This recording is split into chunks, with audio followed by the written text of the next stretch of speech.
Olá, pessoal, bem-vindos à Demais TV. Você está entrando no programa Enigmas, um programa onde o normal é ser diferente. O normal é ser paranormal. Como vai você? Então, estamos iniciando um programa e estamos aqui também agradecendo os nossos patrocinadores. Entre eles, agradecemos, sem dúvida nenhuma, a doutora Cristine Carvalho. Leila Ribeiro Her, de Santo André. Gratidão, Leila. Um beijo à sua equipe. Lucilene M. Magro, esteticista. Tony Gandra, nosso visagista. Denis, web designer, o desenvolvedor do site www.programenigmas.com.br e o meu também, o www.soldegaia.com.br. Deepak Sankara Veda. Ele é o nosso editor da vinheta. Jussara Moro, esteticista. Color Hands em São Caetano do Sul. Gratidão a toda a equipe da Color Hands. Bem, e você também pode fazer parte deste pool de divulgadores, aqueles que nos patrocinam e incentivam este trabalho. Você pode entrar em contato através do 11 3482 6381. Afinal de contas, é mais de 1,5 milhão de acessos mensais aqui nesse programa. E precisamos agradecer também Cristiane Lantin, a nossa verdade, terapeuta, que nos Cristiane deixa Lantin. assim mais tranquilinhas. É verdade. Um beijo a Cristiane Lantin também aí em São Paulo. Bom, Kátia Gaia, vamos convidar o pessoal, então, a viajar conosco para o Egito.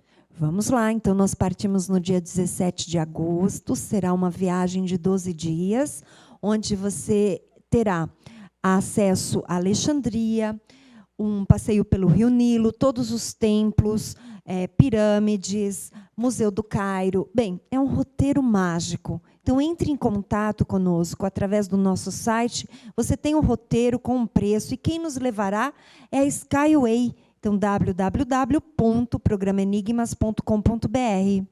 É verdade. E hoje à noite também estaremos aí na Rádio ECL, a Rádio da Consciência Livre, com mais um programa, todas as quartas e todas as sextas também com o programa Despertos. Então, às 21 horas, quarta e sexta. Quarta-feira, hoje à noite, às 21 horas, com Kátia Gaia, no programa Enigmas, Rasgando o Verbo. E eu quero fazer um convite a você que é de Goiânia, Brasília e região. Eu estarei aí com vocês a partir do dia 22 até o dia 30 com atendimentos e consultorias. Então, entre em contato comigo através do meu site www.soldegaia.com.br. É verdade, Kátia Gaia. Hoje nós temos aqui uma pessoa que vai falar de maçonaria feminina. Eu gostaria que você fizesse as honras à casa. Bem, para mim é uma honra, porque realmente eu sou fã do trabalho dela. Mas vocês vão conhecer um pouquinho hoje sobre este tema que todas as mulheres querem saber, o que acontece nesta... nós vemos como algo secreto. Então, nós vamos saber se existe segredo mesmo e o quanto a mulher participa da maçonaria feminina. Então, eu apresento para vocês Rosa Maria Bastos, escritora. Seja bem-vinda, Rosa, ao programa Enigmas. Gratidão pela presença. Eu que agradeço. Gratidão. E estou muito feliz por estar aqui com vocês e ter essa oportunidade de divulgar um pouquinho mais a maçonaria. Gratidão, uma honra para nós, né? Rosa, eu tenho uma pergunta que não quer calar. Por que a maçonaria somente agora abriu para as mulheres? Ou ela sempre esteve com as mulheres e nunca divulgou? As dúvidas já começam assim mesmo sobre a maçonaria quando se fala a respeito de mulheres.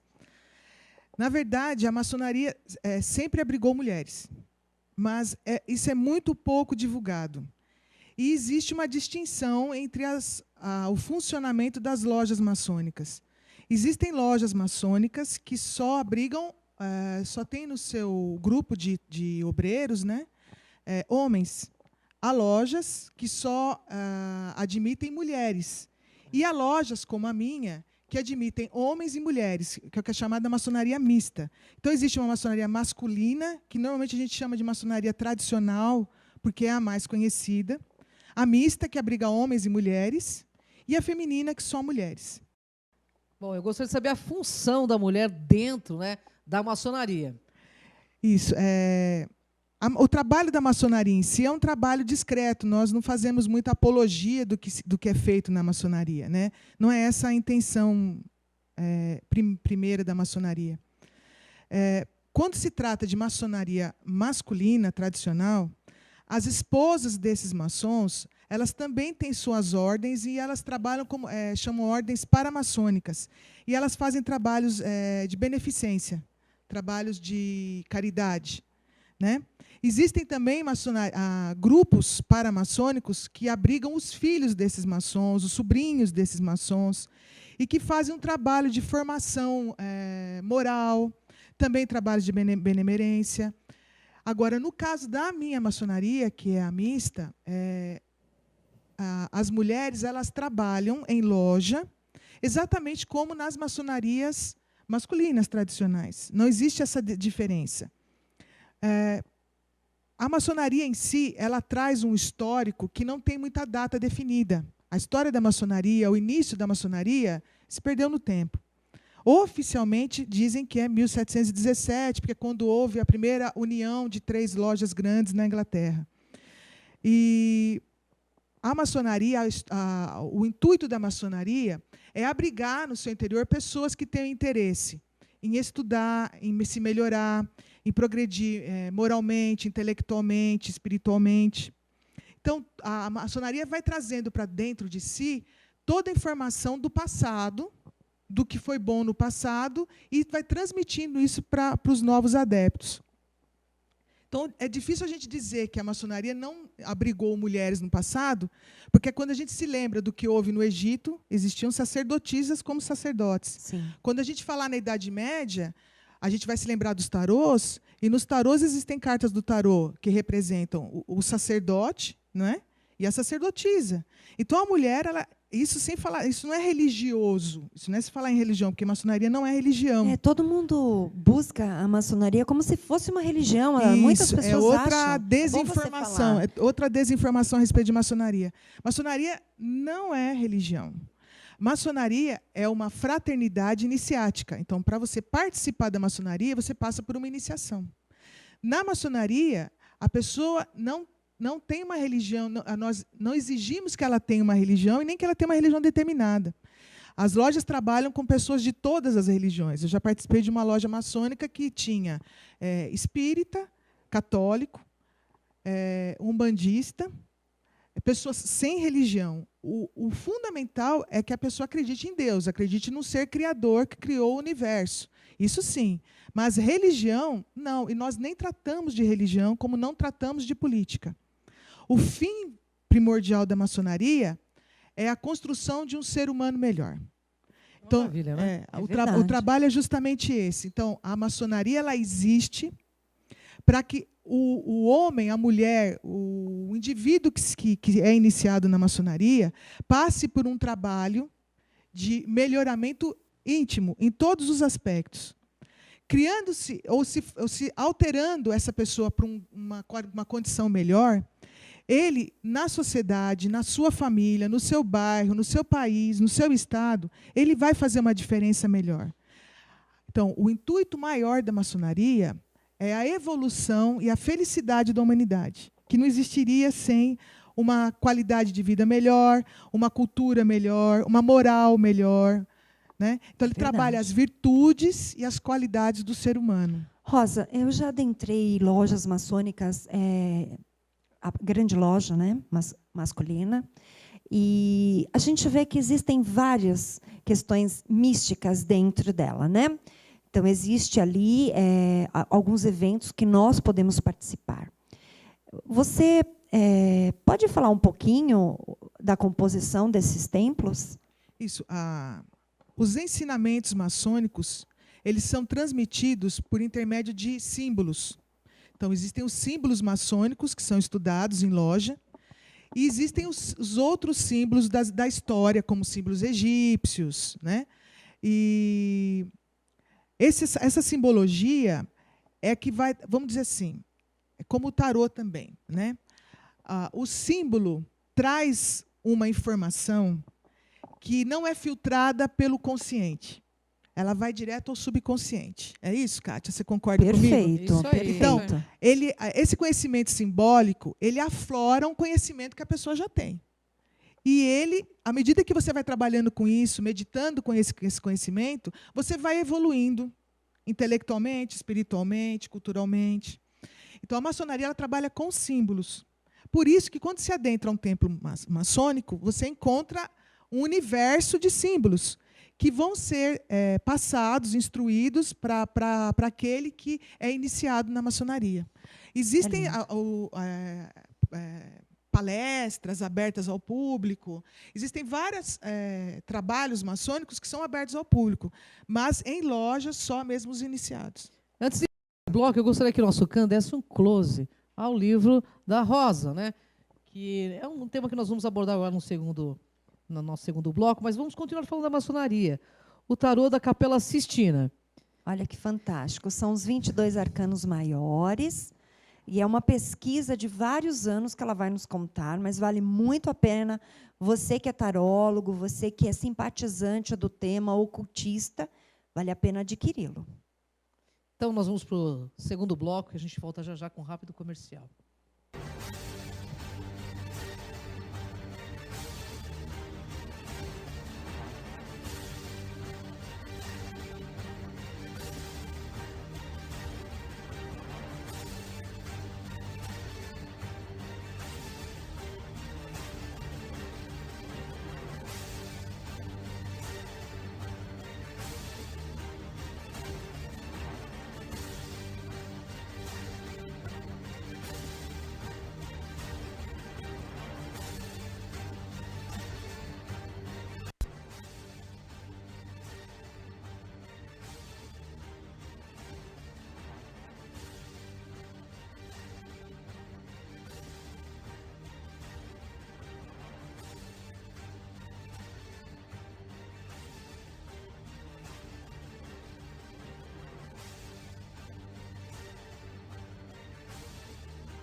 Voltamos com o programa Enigmas e convidamos você para participar deste programa. Você tem um trabalho diferente, você é escritor, você é terapeuta, tem um produto a divulgar? Então, entre em contato com o nosso departamento comercial. 11 3482 6381. Será um prazer acolhê-lo neste programa. E voltando à nossa pauta, eu gostaria de perguntar para a Rosa Maria Bastos sobre os graus. Nós conhecemos que existem graus dentro da maçonaria para atingir, eu acredito que um conhecimento mais profundo. Dentro da maçonaria mista e feminina também tem? Kátia, tem sim. Nós trabalhamos em loja exatamente igual à maçonaria tradicional masculina. Não existe diferença alguma. Antes de eu falar sobre os graus, eu vou falar uma coisa que é um esclarecimento também que é muito importante. Ninguém pode, por exemplo, mandar um e-mail para você te convidando para participar da maçonaria. Ninguém pode dizer na internet que você pagando tantos reais, você vai se tornar maçom. Ninguém pode tornar você maçom do dia para a noite. Para você ser maçom, existe um trabalho anterior a isso. Então, isso tudo que é dito na internet, que vocês podem, à medida do que interesse existe, vocês irem atrás, cuidado. Procurem saber de onde está vindo essa informação, porque, normalmente, isso é algo não oficial. Para você se tornar um maçom, precisa receber um convite de um maçom. Precisa que você tenha sido observado por um grupo de maçons e eles perceberem que em você existem qualidades suficientes para você se tornar um maçom. Não é qualquer um que pode se tornar maçom. Existem várias regras para se tornar maçom. Não é que isso impeça a maioria das pessoas. Pelo contrário, a maioria das pessoas tem grande possibilidade, sim, de se tornar um maçom. Mas, a princípio, você precisa de um convite de um maçom. Você precisa passar por uma entrevista. E existem algumas outras coisas que aqui no programa não cabe, mas se vocês quiserem mais informações, eu vou passar para vocês. Porque é muito sério se tornar maçom. Quando você se torna maçom, você se torna irmão, porque é uma fraternidade, de todos os outros maçons. Então, quem você quer para o irmão? Você quer qualquer pessoa? Não. Então, é escolhido a dedo. Certo? Com certeza. Então, essa escolha ela é muito importante. E o local onde você vai se escolher também ser iniciado, também é importante para você, porque você vai se tornar irmão dessas pessoas. Depois que você passou por essa seleção, digamos assim, que não é uma seleção, mas existe, você é iniciado na maçonaria, você passa por um ritual de iniciação, e você se torna aprendiz maçom. Você passa um período como aprendiz maçom, tendo as informações que todo aprendiz maçom no mundo inteiro recebe. Aí você é elevado ao grau de companheiro, passa mais um período nesse grau de companheiro com outro tipo de informação simbólica, esotérica e tudo mais, né? Para depois você se tornar mestre maçom, que é o grau máximo de uma loja maçônica. Contudo, existem os graus que nós chamamos de graus filosóficos. É também maçonaria, mas você vai participar de uma outra loja, e aí são mais 31 graus, 30 graus, até chegar ao grau máximo, que é o grau 33 da maçonaria, em que você vai tendo novos aprendizados ao longo desse caminho, dessa jornada. Mas o maçom, na maçonaria mais tradicional, mais comum, é até o 3º grau, que é o grau de mestre, que é trabalhado em loja. Eu vou fazer uma pergunta polêmica, Rosa. Eu vou fazer uma pergunta polêmica, eu sei que o internauta quer saber. As pessoas falam muito do grau 33. O que significa exatamente ser um maçom grau 33? Explica para o nosso internauta. Quem conhece Rosa Cruz sabe que na Rosa Cruz também existem graus, e chega um determinado ponto, termina o grau. Quem na Umbanda também tem, eu não sei como é que é o nome, mas também você vai estudando, vai se preparando até chegar num ponto determinado, sacerdote. Né? Então, são graus, são estudos mais profundos, cada vez mais profundos, que você vai adquirindo conhecimento mais profundo, para a sua evolução pessoal. Muita gente ostenta o grau 33, mas muita gente é grau 33 sem mesmo nem ter entrado na maçonaria. Isso é um crescimento pessoal que a pessoa vai adquirindo ao longo da sua vida, buscando se melhorar. A intenção da maçonaria é melhorar o ser humano, para o ser humano fazer a diferença na sociedade. Então, se ele é grau 33, se ele é mestre, se ele é aprendiz, o que importa é a busca dele por uma evolução, por uma qualidade melhor de ser humano, que é o que o mundo está precisando. Com certeza. Rosa, mais uma pergunta. É verdade que na maçonaria um maçom ajuda o outro? Porque as pessoas falam dessa irmandade. Então, as pessoas falam, vou entrar na maçonaria porque ela vai ter uma irmandade, que é uma coisa que, aliás, está faltando muito no nosso planeta, né? E essa ajuda, geralmente, sempre vem com a questão financeira embutida, as pessoas pensam isso, Gente, se você tem um irmão em dificuldade, você não vai ajudar o seu irmão? Vai. Agora, se o seu irmão que está em dificuldade porque ele fez algo errado, você acha justo ajudar esse seu irmão? Então, a maçonaria ela trabalha com a justiça. O seu irmão está em dificuldade, precisando da sua ajuda, e você não vai dar a mão para ele. É lógico que sim, é lógico que nós vamos proteger os nossos irmãos, desde que eles estejam agindo de forma correta. Então, acima de tudo, o bom senso.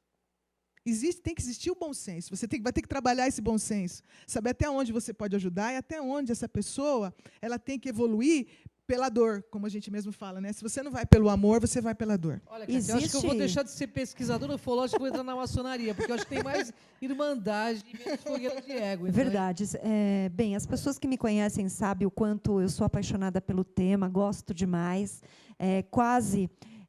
fui casada com maçom, quase, né? Mas eu tenho assim algumas filosofias e aprendi muito com uma pessoa que não está mais no nosso plano e que esteja onde ele estiver, eu sei que ele me ajudou muito. Mas focando a maçonaria, eu pergunto assim: você disse sobre os erros. Errar é humano, mas o irmão é banido? Dependendo do grau, da gravidade do ato dele, sim. Até bem pouco tempo atrás, lá em Brasília, um deputado ele foi expulso da maçonaria. Eu não vou lembrar agora o processo que aconteceu, mas ele foi julgado, foi condenado, e ele foi expulso da maçonaria, sim. Existe isso, sim. A intenção de entrar para a maçonaria é aproveitar o que a maçonaria tem de bom. Claro, sem dúvida. Aproveitar o que a maçonaria tem de bom é evoluir. Em todos os sentidos, né? Em todos os sentidos, intelectual, moral, espiritual, pessoal, em todos os sentidos, para que você faça a diferença fora da loja maçônica, não é? Se a pessoa fora da loja maçônica não está aproveitando aquele ensinamento, É a mesma coisa que você dizer assim, jogar pérola aos porcos. Para que nós queremos uma pessoa dessa no nosso grupo? Essa pessoa não nos interessa. Aliás, ao invés de acrescentar, pode deteriorar. Isso, né? porque essa pessoa queima a imagem da maçonaria. Fala, olha o que o maçom está fazendo. Então, essa pessoa não é interessante dentro da maçonaria. Dentro da maçonaria, o que é natural, o que é cobrado de uma pessoa normal, para um maçom, o rigor é maior.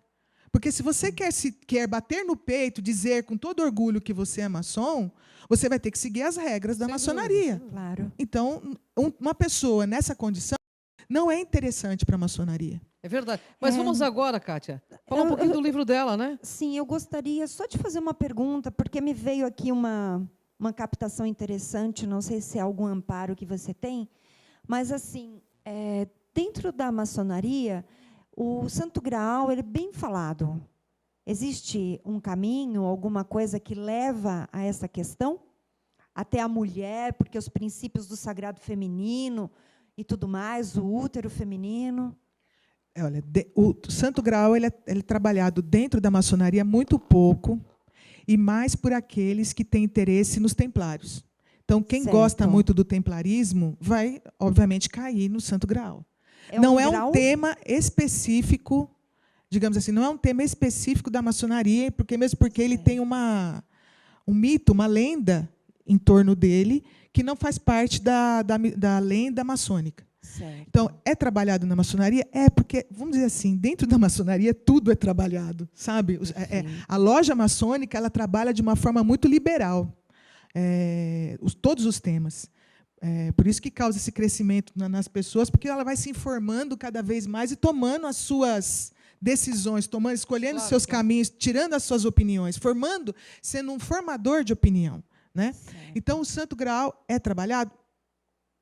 Não é um tema principal, mas ele acaba sendo trabalhado na maçonaria, sim. Existe ali um estudo, uma pesquisa. Existe, né? Quando você chega no estudo dos templários, você acaba caindo no tema do Graal. No meu livro, eu falo a respeito do Graal. Fala um pouquinho do seu livro para o nosso internauta, Rosa. Então, o livro faz parte de uma pesquisa sobre Michelangelo. Não é um trabalho sobre tarô, como o meu primeiro livro, onde eu falo de Michelangelo e Cabala, não é um livro sobre Cabala, é um livro sobre Michelangelo e Renascença. Quando eu falo sobre o Graal, também quando eu comecei a pesquisa, também não sabia que eu ia chegar nisso. Mas o tarô, existe uma pesquisadora chamada Margaret Starbeard, que ela fala que as cartas do tarô contam a história do Santo Graal. Quando a gente olha as imagens do teto da Capela Sistina, e entende a interpretação de cartas do tarô na época de Michelangelo, que não era para leitura de cartas, a gente começa a compreender que talvez sim as cartas de tarô contem a história dos templários e a história do Santo Graal. Mas isso é para quem for ver a simbologia das cartas na época de Michelangelo, que era uma simbologia de instrução para as pessoas. Como as pessoas não sabiam ler, as cartas contavam muita coisa. As cartas eram relacionadas aos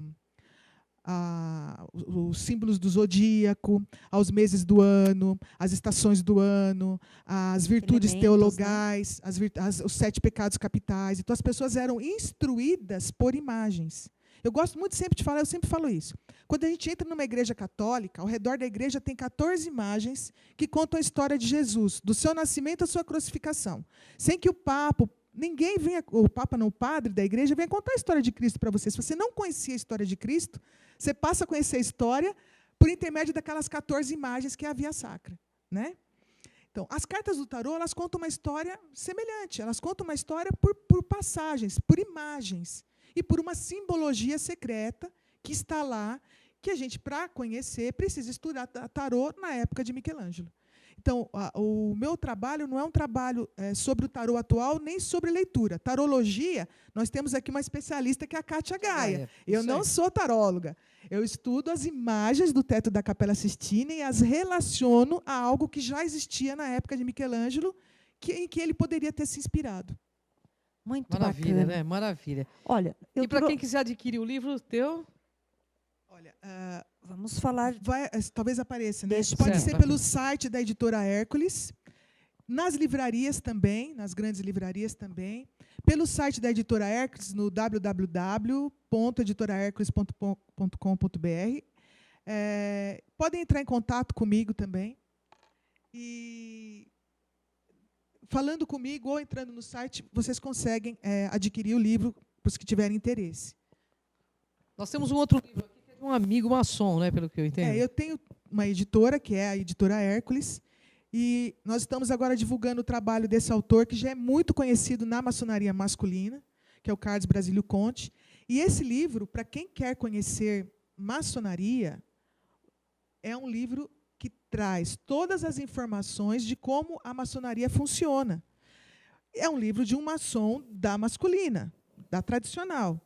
Mas, como a maçonaria mista e a feminina trabalham nos mesmos moldes da maçonaria tradicional, o livro ele serve para qualquer pessoa interessada na maçonaria ou que já esteja na maçonaria. Seus contatos para que as pessoas adquiram os livros e também sobre o seu trabalho, palestras, enfim, qualquer tipo de situação que as pessoas queiram entrar em contato. Olha, vocês podem entrar em contato comigo também pelo e-mail, editorahercules@hotmail.com. Sou eu que respondo os e-mails. Ou pelos dois sites, o da Capela Sistina, que é o www.capelasistina.com.br, ou pelo site da Editora Hércules, www.editorahercules.br. E tem um telefone também que eu deixei, que é 3807. Eu estou à disposição para quem quiser conversar mais. Adoro conversar sobre esses assuntos. São a minha paixão pessoal. Rosa, nós gostaríamos que você deixasse uma mensagem para todos aqueles que, principalmente as mulheres, que desejam conhecer um pouco mais da maçonaria. Olha, como a minha intenção, eu quero agradecer muito a Cris e a Kátia, essa oportunidade de deixar claro que existe sim, porque quando eu fui convidada a entrar na maçonaria, eu levei um susto. Falei, como que eu estou sendo convidada se eu sou mulher? Eu também não sabia que existia maçonarias que recebem mulheres. Então, a mensagem é essa, existe. Existe a grande loja maçônica mista do Brasil, que é a potência a qual pertenço, a ordem a qual pertenço. Existem outras. Existem maçonarias só femininas. Para aqueles que buscam e têm interesse, eu fico à disposição para dar mais informações. E a maçonaria é para quem quer crescer, para quem quer evoluir, melhorar, em todos os sentidos, é para quem quer fazer uma diferença na sua vida pessoal e na vida das pessoas que o cercam. Para essas pessoas, eu indico a maçonaria. É isso aí, né, pessoal? Normal é ser diferente, mas o importante mesmo é fazer a diferença. Foi o que a Rosa falou aqui, né, Rosa? Bom, infelizmente, nosso tempo está terminando, né, Kátia Gaia? É uma pena, porque, para mim, o assunto é encantador. Maravilhoso. Mas a Rosa vai voltar outras vezes, com certeza, trazendo novos assuntos. Eu sei que ela é um poço de conhecimento e vai trazer outros assuntos aqui para a gente. Será um prazer imenso. E, Rosa, você esclareceu bastante, porque realmente as pessoas acham que é algo inacessível, que é algo que tem o proibido misturado. Então, você nos informou bastante. Muito gratidão, obrigada. Rosa. Honra enorme estar Agradeço, contigo. muito obrigada. Gratidão. Gratidão. Gente, hoje à noite, você aí, ó, às 21 horas, no Enigmas Rasgando o Verbo. Eu e Kátia Gaia, trazendo todo o conhecimento à tona aí de tudo que você precisa saber para crescer. É isso aí que a Rosa falou. www.ecl.webradio.net. E a gente rasga o verbo, né, Cris? A gente rasga o verbo para não rasgar o sujeito, né? E tem mais uma coisa, hein, pessoal? O importante, os pássaros aí têm asa do lado de fora. Mas aqui no Enigmas, a gente pretende que todos nós tenhamos asas do lado de dentro. Beijo. Até a próxima semana, pessoal, com outros Enigmas.